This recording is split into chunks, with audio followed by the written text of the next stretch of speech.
بسم اللہ الرحمن الرحیم نحمده ونصلی ونسلم علی رسولہ الکریم وعلی آلہ واصحابہ واہل بیتہ اجمعین اما بعد فاعوذ باللہ من الشیطان الرجیم بسم اللہ الرحمن الرحیم فقد لبثت فیکم عمرا من قبل افلا تعقلون آمنت باللہ صدق اللہ العظیم وصدق رسولہ النبی الکریم الامین ان اللہ وملائکتہ یصلون علی النبی یا ایہا الذین آمنوا صلوا علیہ وسلموا تسلیما اللہم صل علی سیدنا ومولانا محمد واصحاب سیدنا ومولانا محمد وبارک وسلم علیہ صلاۃ والسلام علیک یا سیدی یا رسول اللہ وعلی آلک واصحابک یا سیدی یا حبیب اللہ صلاۃ والسلام علیک یا سیدی یا خاتم المعصومین وعلی آلک واصحابک یا سیدی یا خاتم النبیین وأحسن منك لم تر قط عيني وأجمل منك لم تلد النساء خلقت مبرأ من كل عيب كأنك قد خلقت كما تشاء يا صاحب الجمال ويا سيد البشر من وجهك المنير لقد نور القمر لا يمكن الثناء كما كان حقه بعد از خدا بزرگ توئی قصہ مختصر صدیق عکس حسن کمال محمد است فاروق ذل جاہ جلال محمد است عثمان ضیاء شمع جمال محمد است حیدر بہار باغ خصال محمد است صلی اللہ تعالی علیہ وآلہ واصحابہ وبارک وسلم۔ اللہ تبارک و تعالی کی حمد و ثنا حضور علیہ الصلاۃ والسلام کے دربار گوہربار کے اندر ہدیہ درود و سلام کا نذرانہ پیش کرنے کے بعد عزیزان محتشم، آج ہماری گفتگو کا عنوان ہے سیرت الرسول، حضور علیہ الصلاۃ والسلام کے بچپن کے پہلے 5 سال کی سیرت کا مختصر ذکر خیر۔ رب ذوالجلال کی بارگاہ کے اندر دعا ہے رب ذوالجلال مجھے حق سچ بیان کر کے ہم سب کو حضور کی سیرت اپنانے کی توفیق عطا فرمائے۔ عزیزان محتشم، خالق کائنات جل جلالہ وعم نوالہ اپنی محبوب کی پوری زندگی کے بارے میں لعمرک قسم ارشاد فرما رہا ہے کہ محبوب آپ کی پوری زندگی کی قسم۔ اب لعمرک رب ذوالجلال نے ذکر فرما کر اپنے محبوب کی پوری زندگی کی قسم اٹھائی، قسم ارشاد فرمائی، اے محبوب آپ کی زندگی کا کچھ ایسا لمحہ نہیں کہ جس لمحے کے اندر آپ نے مجھے ناراض کیا ہو یا میں آپ سے ناراض ہوا ہوں۔ اے میرے محبوب آپ کی پوری زندگی کی قسم تو اس سے ثابت ہوتا ہے کہ حضور علیہ الصلاۃ والسلام رب ذوالجلال کو ہر لمحہ، ہر سیکنڈ، ہر گھڑی کے اندر رب تعالیٰ کو راضی رکھتے رہے۔ رب تعالیٰ اپنے محبوب کی رضا چاہتا ہے تو محبوب بھی رب کی رضا چاہتا ہے۔ اب اسی طرح قرآن مجید فرقان حامد لاریب کتاب میں سے آیت کا کچھ حصہ ذکر کیا، فقد لبثت فیکم عمرا من قبلی۔ میرے محبوب علیہ الصلاۃ والسلام نے جب اعلان نبوت فرمایا تو حضور علیہ الصلاۃ والسلام نے کفار کو کہا، مشرکین کو کہا کہ فقد لبثت فیکم عمرا من قبلی، کہ میری زندگی اب تک جب سے پیدا ہوا ہوں اب تک تمہارے اندر گزری ہے، پھر بھی تم ایمان نہیں لا رہے۔ افلا تعقلون، پھر بھی تمہیں عقل نہیں ہے، عقل و شعور نہیں رکھتے تم۔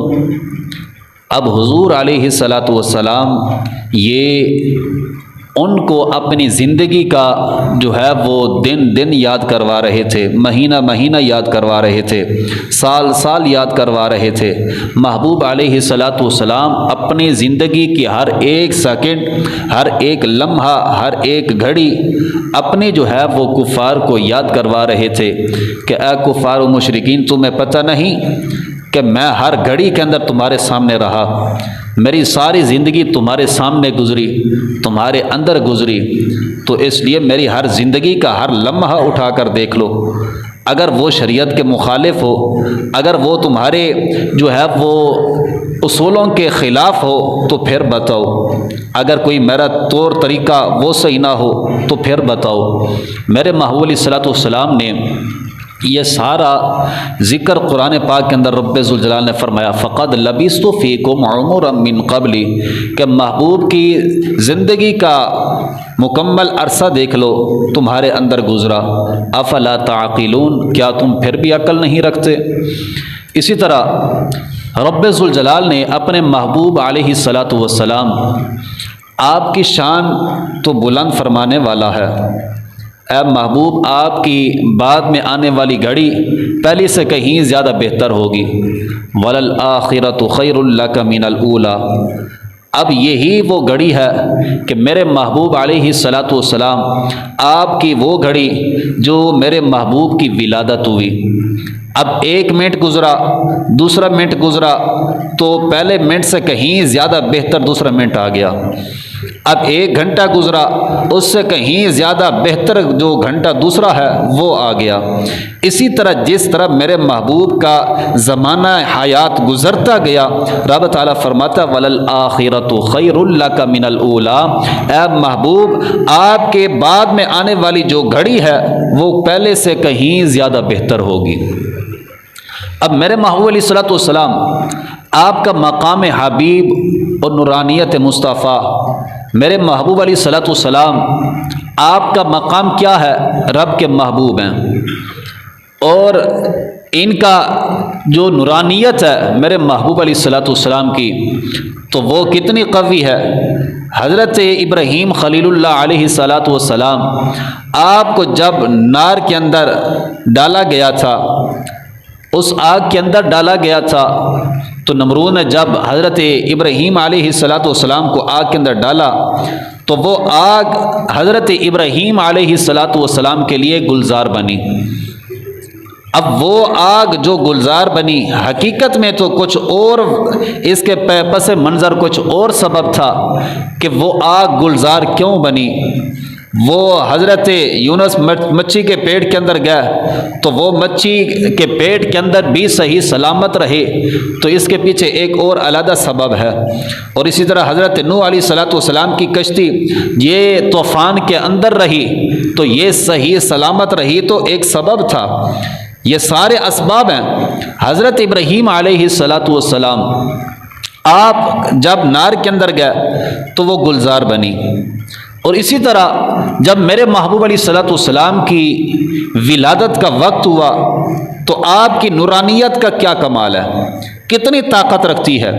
ادھر سے میرے محبوب علیہ الصلاۃ والسلام آپ کی ولادت ہوئی، دوسری طرف یمن کے اندر وہ آگ جو 1000 سال سے بجھ نہیں رہی تھی، وہ آگ جو 1000 سال سے چل رہی تھی، نہ بارش سے بجھی، نہ طوفان سے بجھی، نہ کسی انسانوں سے بجھی، وہ آگ بجھنے کا نام بھی نہیں لے رہی تھی، جب میرے محبوب علیہ الصلوۃ والسلام کی آمد ہوئی تو وہ آگ فوراً ختم ہو گئی۔ اب اندازہ لگاؤ، یہاں پہ مکہ شریف کے اندر میرے محبوب کی آمد ہوئی، میرے محبوب کا میلاد ہوا، میرے محبوب کی ولادت ہوئی، تو نورانیت اتنی ہے کہ جس کے نور کو دیکھ کر وہ آگ جو ہے وہ فوراً ختم ہو گئی۔ یہ نہیں کہ وہ اس آگ نے ختم ہونے کے لیے 1 مہینہ لگایا ہو یا 1 ہفتہ لگایا ہو، 1 دن لگایا ہو، نہیں، جیسے میرے محبوب علیہ الصلوۃ والسلام آپ کی ولادت ہوئی وہ آگ فوراً ختم ہو گئی۔ یعنی اتنی بڑی آگ تھی جو 1000 سال سے چل رہی تھی۔ اب اندازہ لگاؤ، وہ آگ جو 1000 سال سے بھڑک رہی ہو، اس آگ کو بجھانے کے لیے کتنا وقت درکار ہے؟ اب اندازہ تو لگاؤ، ایک جگہ پہ آگ لگتی ہے، وہ لگتی کہاں پہ چلی جاتی ہے۔ اب وہ آگ کہ جو 1000 سال سے لگ رہی ہے، بجھنے کا نام نہیں لے رہی، اب وہ آگ جب میرے محبوب کی آمد ہوتی ہے، میرے محبوب علیہ الصلوۃ والسلام کی آمد کے ساتھ میرے محبوب کی نورانیت کی اتنی طاقت ہے، نورانیت کے اندر اتنی جو ہے وہ پاور ہے کہ میرے محبوب علیہ الصلوۃ والسلام کے نور نے اس آگ کو فوراً ختم کر دیا۔ اور اسی طرح میرے محبوب علیہ الصلوۃ والسلام آپ کی زندگی کا ہر ایک لمحہ وہ دوسرے لمحے سے کہیں زیادہ بہتر آ رہا ہے، دوسرا لمحہ پہلے لمحے سے بہتر آ رہا ہے۔ اب میرے محبوب علیہ الصلوۃ والسلام آپ کی حیات مبارکہ کا رب ذوالجلال جو ہے وہ قسم ارشاد فرما رہا ہے، لعمرک، اے محبوب آپ کے زمانے کی قسم، کہیں پہ زمانے کی قسم ارشاد فرما رہا ہے، کہیں پہ عمر کی قسم ارشاد فرما رہا ہے، کہیں پہ رب ذوالجلال اس شہر کی قسم ارشاد فرما رہا ہے جس شہر کے اندر محبوب رہتا ہے۔ اب وہ محبوب جب مکہ کے اندر ہے تو رب ذوالجلال نے مکہ کی جو ہے وہ قسم اٹھائی، لا اقسم بہذا البلد۔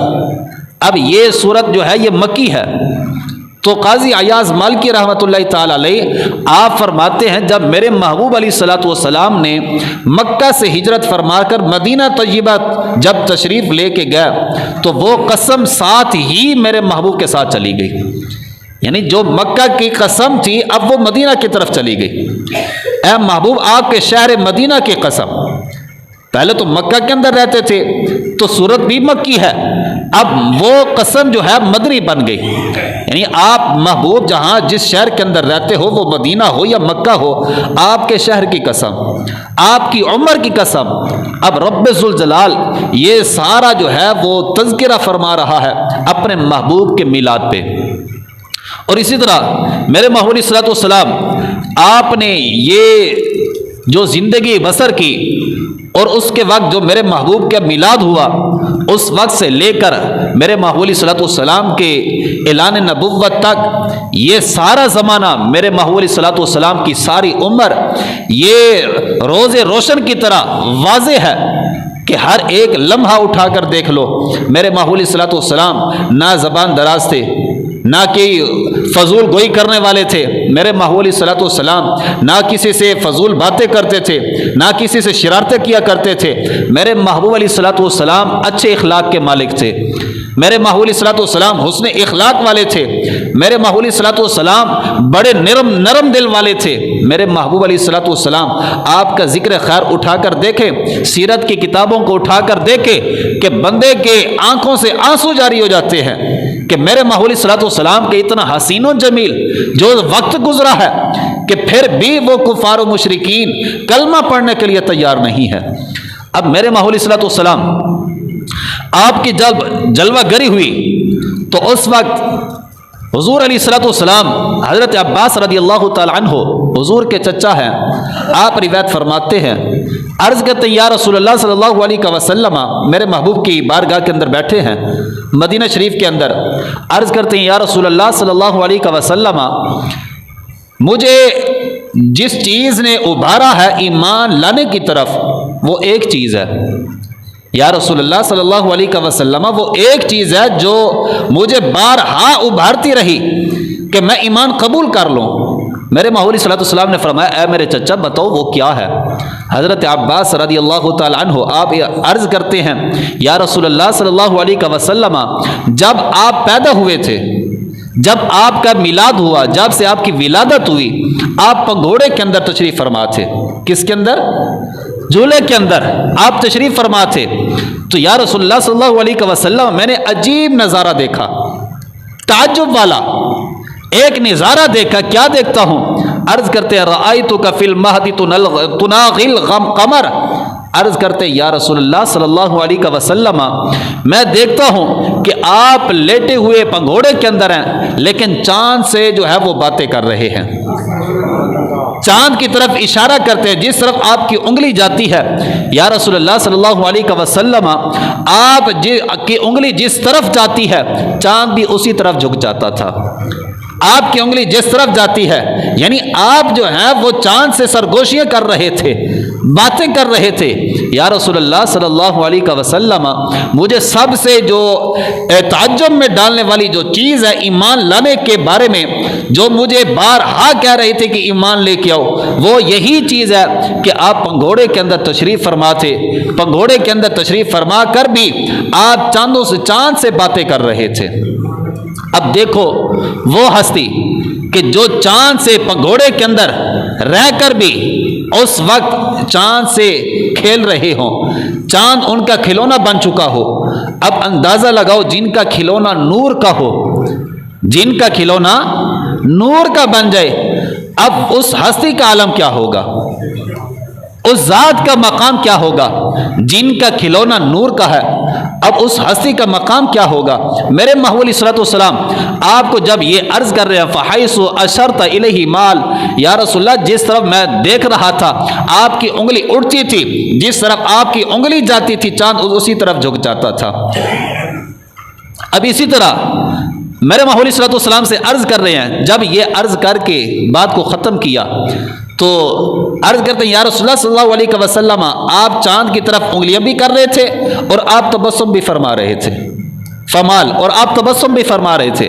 میرے محبوب علیہ الصلوۃ والسلام سے جب یہ عرض کر کے چپ ہوئے، میرے محبوب علیہ الصلوۃ والسلام نے فرمایا کہ اے میرے چچا بس یہی دیکھا تھا۔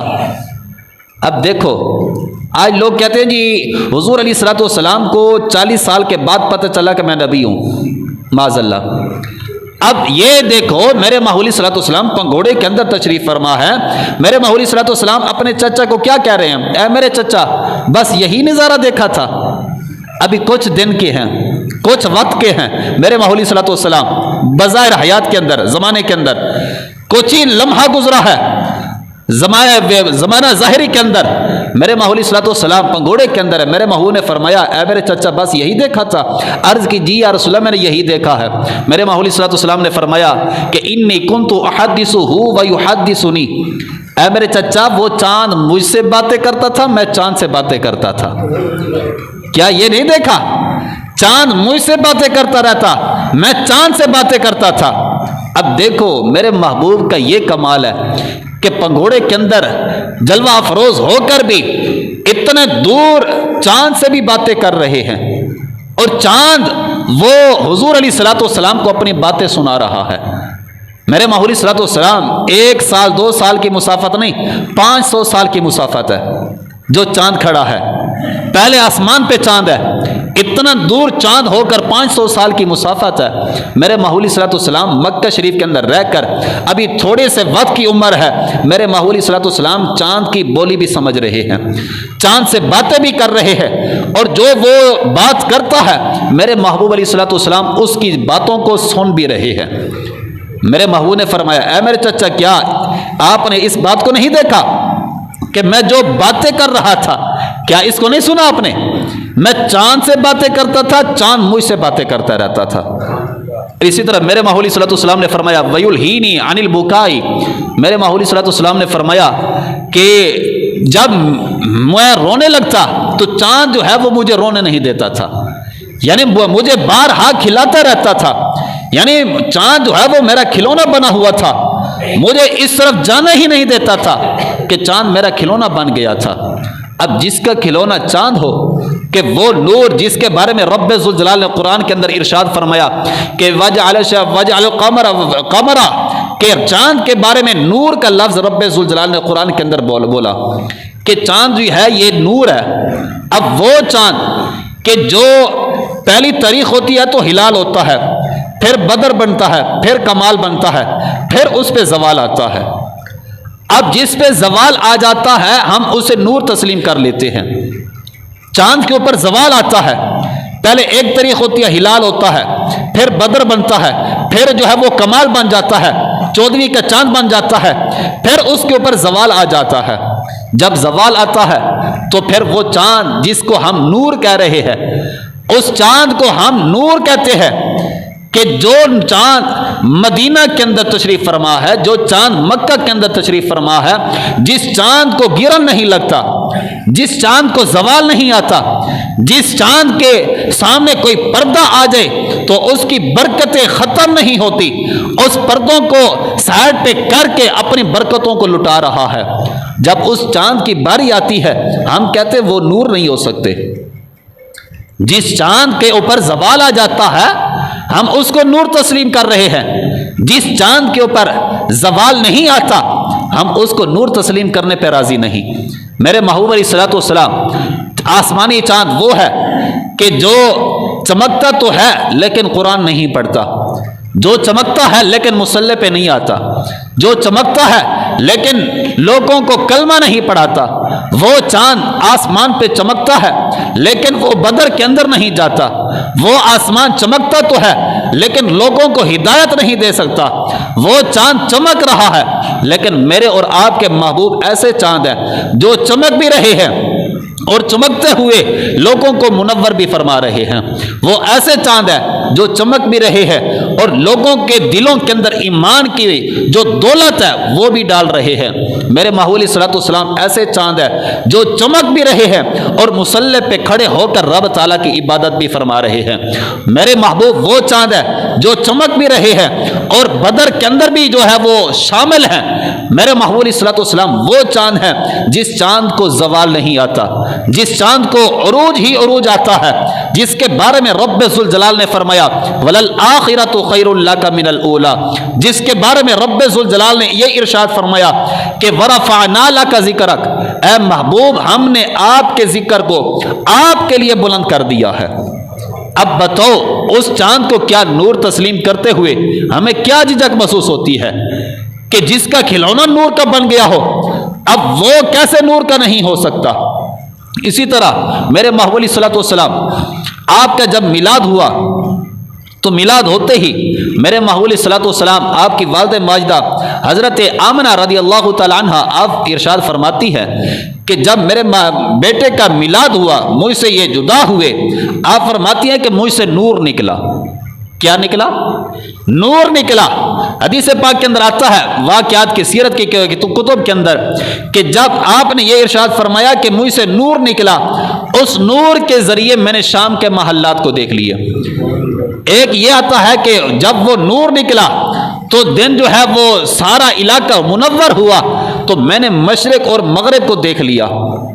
حضرت آمنہ فرماتی ہے میں نے مشرق اور مغرب کو دیکھ لیا۔ آپ فرماتی ہے میں نے دیکھا کہ مشرق کے اندر بھی ایک جھنڈا گاڑا ہوا ہے اور مغرب کے اندر بھی ایک جھنڈا لگا ہوا ہے اور کعبے کی چھت کے اوپر بھی ایک جھنڈا لگا ہوا ہے۔ اب یہ کون ارشاد فرما رہی ہیں؟ حضرت آمنہ، میرے محبوب علیہ الصلوۃ والسلام کی والدہ ماجدہ حضرت آمنہ رضی اللہ تعالی عنہ آپ فرماتی ہیں کہ جب میرے محبوب کا میلاد ہوا، میرے بیٹے کی ولادت ہوئی تو 3 جھنڈے لگے ہوئے میں نے دیکھے، ایک مشرق کے اندر ہے، ایک مغرب کے اندر ہے اور تیسرا جھنڈا کعبے کی چھت کے اوپر لگا ہوا دیکھا۔ اب حضرت آمنہ اپنے بیٹے کی ولادت جب ان کو جنم دے تو ان سے نور ظاہر ہو تو آپ شام کے محلات کو دیکھ لیں، جو کئی سینکڑوں میل دور جو شام کا علاقہ ہے اس کے محلات کو دیکھ لیں، درمیان کے اندر پہاڑ بھی آتے ہیں، درمیان کے اندر کئی جنگلات بھی آتے ہیں، درمیان کے اندر جو ہے وہ کئی چیزیں آتی ہیں، بلڈنگیں آتی ہیں۔ تو حضرت آمنہ رضی اللہ تعالی عنہ مکہ کے اندر بیٹھ کر ان شام کے محلات کو دیکھ لیا۔ اب یہ اندازہ لگاؤ اس نور کا کیا عالم ہے کہ جس کے ذریعے حضرت آمنہ گھر بیٹھ کر آپ نے شام کے محلات کو دیکھا، اور اسی طرح میرے محبوب علیہ الصلوۃ والسلام آپ کے میلاد ہوتے وقت حضرت فاطمہ کہتی ہے کہ میں حضور علیہ الصلوۃ والسلام کے گھر موجود تھی، حضرت آمنہ کے پاس موجود تھی۔ آپ فرماتی ہے جب میرے محبوب علیہ الصلوۃ والسلام کا میلاد ہو رہا تھا، آپ فرماتی ہیں کہ آسمان کے ستارے نیچے آ رہے تھے۔ آپ فرماتی ہیں میں نے ڈر محسوس کیا کہیں یہ آسمان کے ستارے مجھ پہ نہ گر جائیں، یعنی اتنا قریب آ چکے تھے آسمان کے ستارے۔ اب میرے محبوب علیہ الصلوۃ والسلام آپ کی ولادت ہوگی تو سب سے پہلے آپ کو دودھ حضرت آمنہ رضی اللہ تعالی عنہ حضور علیہ الصلوۃ والسلام کی والدہ مائدہ انہوں نے پلایا۔ حضرت صیبہ جو ابو لہب کی لونڈی تھی انہوں نے میرے محبوب علیہ الصلوۃ والسلام کو دودھ پلایا۔ تو پھر حضرت اماں حلیمہ سعدیہ رضی اللہ تعالی عنہ آپ جب اپنے گاؤں سے چلی تھی اور ان کی سہیلیاں بھی چلی تھی کہ جائیں مکہ کے اندر جا کر بچوں کو دودھ پیتے بچوں کو اٹھا کر لائیں، ان کی پرورش کریں گی، ہمارے گاؤں کے اندر بڑا قحط آ چکا ہے، ہمارے گھروں کے اندر قحط سالی ہے، کھانے پینے کے لیے کوئی چیز نہیں ہے۔ تو وہ عورتیں آئیں مکہ کے اندر، سب نے جب حضرت اماں حلیمہ سعدیہ رضی اللہ تعالی عنہ تشریف لے کے آ رہی تھی، ان کے پاس ایک گدی تھی اور ایک اونٹنی تھی۔ جب آ رہی تھی ان کی سواری سب سے پیچھے تھی، سب سے آخر میں لاغر تھی، چل نہیں سکتی تھی۔ جب مکہ کے اندر پہنچی ہر ایک ان کی سہیلی نے ایک ایک بچے کو اٹھا لیا۔ جب وہ حضرت عبد المطلب رضی اللہ تعالیٰ عنہ آپ کے گھر جاتے تو دیکھتے کہ یہ تو بچہ یتیم ہے تو کوئی ہاتھ نہ لگاتی، وہ دوسرے کے پاس چلے جاتی، دوسرے بچوں کو جا کے اٹھا لیا۔ آخر میں حضرت اماں حلیمہ سعدیہ رضی اللہ تعالی عنہ آپ جب رہ گئی تھیں بقایا سب نے اٹھا لیا، تو آپ نے اپنے خامن سے کہا کہ اے حارث میں بچہ اٹھائے بغیر یہاں سے نہیں جاؤں گی، کیوں؟ مجھے سہیلیاں تانا دیں گی، اس لیے میں اس بچے کو اٹھاتی ہوں جس کو کسی نے نہیں اٹھایا۔ یہ قسمت کے اندر حضرت اماں حلیمہ سعدیہ رضی اللہ تعالی عنہ آپ کی قسمت کے اندر لکھا ہوا تھا۔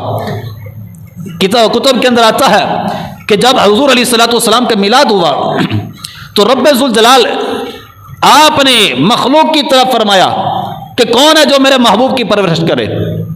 جب یہ ندا ہوئی، ندا دینے والا ندا دیتا ہے کہ کون ہے جو محبوب کی پرورش کرے، جانوروں نے کہا کہ ہم پرورش کریں گے، آسمانی مخلوق نے کہا ہم پرورش کریں گے، ہر ایک نے کہا کہ ہم پرورش کریں گے۔ رب ذوالجلال نے فرمایا نہیں، کوئی پرورش نہیں کرے گا، ان کی پرورش کرنے کے لیے ہم نے حضرت اماں حلیمہ سعدیہ کو چن لیا ہے۔ یعنی حضرت اماں حلیمہ سعدیہ رضی اللہ تعالی عنہ آپ کا انتخاب پہلے ہو چکا تھا کہ ان کو مدت رضا جو مکمل کروانی ہے وہ حضرت اماں حلیمہ سعدیہ رضی اللہ تعالی عنہ آپ نے مکمل ان کو زندگی کے اندر 2 سال کا جو عرصہ ہوتا ہے وہ حضرت اماں حلیمہ سعدیہ رضی اللہ تعالی عنہ آپ نے ہی دودھ پلانا ہے۔ جب حضرت اماں حلیمہ سعدیہ رضی اللہ تعالی عنہ آپ نے حضور علیہ الصلوۃ والسلام کے گھر کی طرف جب گئی تو دیکھا میرے محبوب علیہ الصلوۃ والسلام آرام فرما ہے، آنکھیں بند ہے۔ جب اب آنکھیں بند ہے یہ کچھ اور ہی انتظار تھا کہ حضرت اماں حلیمہ کہتی ہیں کہ جب میں حضور کے پاس گئی، آپ انگوڑے کے اندر تشریف فرما تھے، آپ فرماتے جب میں اوپر گئی ان کا حضور علیہ الصلوۃ والسلام کی پیشانی کا بوسہ لیا، آپ فرماتے جب میں نے بوسہ لیا تو میرے محبوب علیہ الصلوۃ والسلام نے آنکھیں کھول کے مسکرانا شروع کر دیا، مسکرانا شروع کر دیا۔ اب دیکھو میرے محبوب علیہ الصلوۃ والسلام کو انتظار تھا، جو جس چیز کا انتخاب ہو چکا تھا، اب محبوب علیہ الصلوۃ والسلام نے مسکرایا اپنی جو ہے وہ والدہ کو دیکھ کر، رضائی والدہ کو دیکھ کر۔ جب میرے محبوب علیہ الصلوۃ والسلام نے مسکرایا، حضرت اماں حلیمہ سعدیہ رضی اللہ تعالیٰ عنہ آپ فرماتی ہے میں نے حضور علیہ الصلوۃ والسلام کو اٹھا کے اپنی چھاتی کے ساتھ لگایا، دائیں جانب کا آپ کا دودھ جو ہے وہ پیش کیا، میرے محبوب علیہ الصلوۃ والسلام نے دودھ نوش فرمایا۔ آپ فرماتے جب دوسری سائڈ پہ میں نے لگایا حضور علیہ الصلوۃ والسلام نے دودھ نوش نہیں فرمایا۔ یہ ہے عدل و انصاف، یہ ہے کہ میرے محبوب علیہ الصلوۃ والسلام چھوٹے سے ہیں، ابھی پیدا ہوئے ہیں، کچھ دن گزرے ہیں میرے محبوب علیہ الصلوۃ والسلام کو۔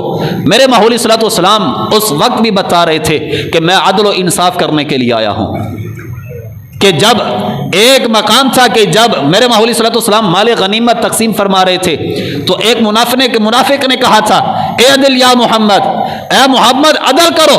میرے محبوب علیہ الصلوۃ والسلام نے اس وقت بھی فرمایا تھا کہ مجھ سے بڑھ کر عدل کرنے والا کون ہے، میں تو عدل کرنے کے لیے آیا ہوں۔ میرے محبوب علیہ الصلوۃ والسلام تو اس وقت بھی عدل کر رہے تھے کہ جس وقت میرے محبوب علیہ الصلوۃ والسلام کی میلاد ہوا، جس وقت آپ کی ولادت ہوئی، میرے محبوب علیہ الصلوۃ والسلام نے اس وقت جب مدت رضاعت چل رہی تھی، رضاعت کے دن چل رہے تھے، میرے محبوب علیہ الصلوۃ والسلام نے اس وقت بھی عدل کیا۔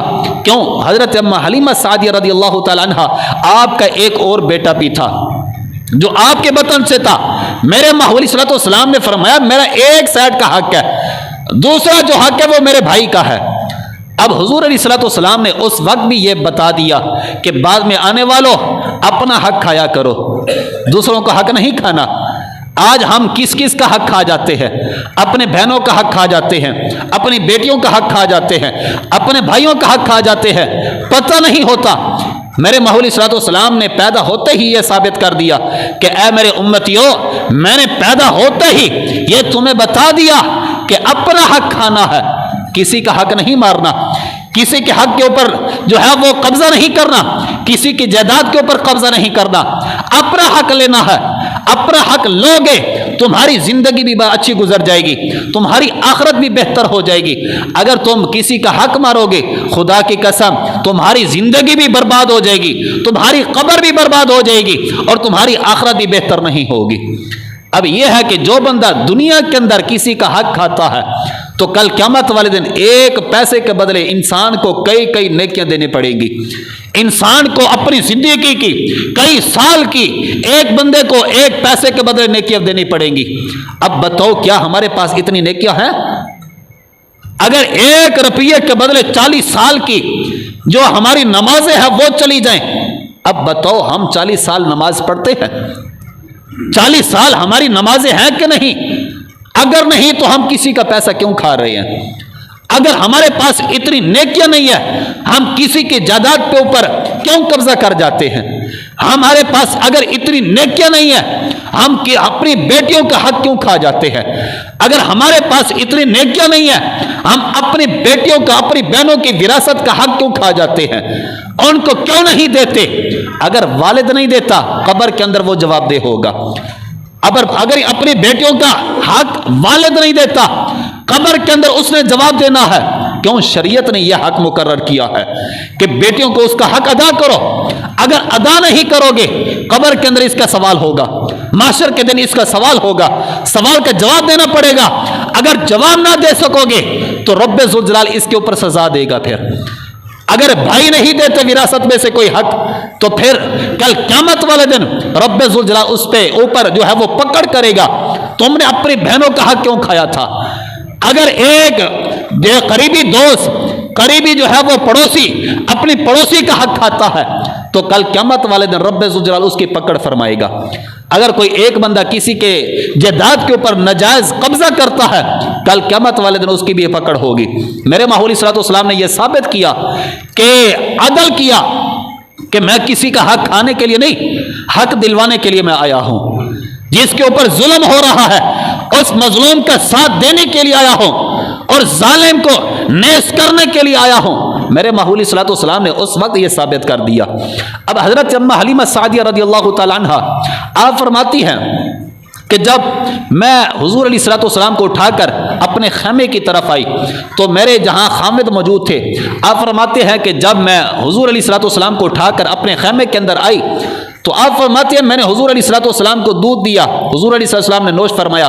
آپ فرماتے ہیں کہ میرے خامد جو ہے انہوں نے جا کے دیکھا، اونٹنی کے جو ہے وہ دودھ دیکھا، جو پہلے جس کے تھنوں کے اندر ایک قطرہ دودھ نہیں آتا تھا، ایک قطرہ دودھ نہیں آتا تھا۔ حضرت اما حلیمہ فرماتی ہے جب سے میں نے مبارک کو اٹھایا ہے، کس کو اٹھایا ہے؟ مبارک کو اٹھایا ہے، تو آپ فرماتی ہے میرے خامد نے جب اونٹنی کو جا کے دیکھا تو اس کے تھن جو ہے وہ دودھ سے بھرے پڑے تھے۔